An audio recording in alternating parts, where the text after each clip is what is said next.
Hello everyone, আসসালামু আলাইকুম। যে যেখান থেকে আমার ভিডিওটি দেখছেন আশা করি সবাই ভালো আছেন। আজকের ভিডিওতে শুধু খাওয়া দাওয়া আর খাওয়া দাওয়াই দেখবেন। সকালে আম্মু পিঠা ভেজেছিলেন, সেই পিঠা আমরা মাংস দিয়ে খেয়ে নিব। এটা সকালের নাস্তা। নাস্তা করেই আমরা বের হয়ে যাব। আমরা খুব তাড়াহুড়ার মধ্যে ছিলাম। আজকে অনেকগুলা কাজ আছে, মানে অনেক ইম্পর্টেন্ট কাজ। সেজন্য আজকে সারাদিন আমাদের বাইরেই কেটেছে। খাওয়া দাওয়ারও কোনো টাইম পাইনি। এই যে মাগরিবের আজানের সময় আমরা বাসায় এসেছি, আর রান্নাবান্না হয়নি, সেজন্য আমরা খাবারগুলো কিনে নিয়ে এসেছি। তো কেনা খাবার এখন খাবো। এখন প্রায় মাগরিবের আজান পড়ছে, আর এখন আমরা আমাদের লাঞ্চ করব। তো লাঞ্চ শেষ করে তখন আর ভিডিও করতে ইচ্ছে করেনি, অনেক বেশি টায়ার্ড ছিলাম।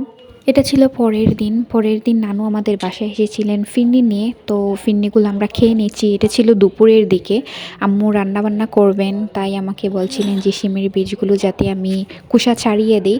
তো সেগুলো নিয়েই আমি বসছি, একে একে আমি শিমের খোসা ছাড়াবো। এগুলো অনেক ঝামেলার কাজ, আর নখেও ব্যথা হয়ে যায় ছিলতে ছিলতে। তো আমি এগুলো ছিলছি, আর আম্মু বোয়াল মাছ নিয়ে এসেছিলেন। বোয়াল মাছ রান্না করবেন। আমাদের বাসায় গেস্ট এসেছিলেন, তো ওনার জন্য এই রান্নাবান্না।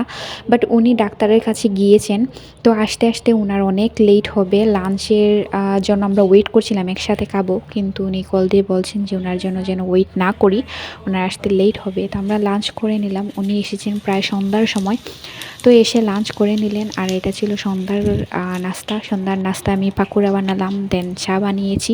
এগুলোই আমাদের নাস্তা ছিল।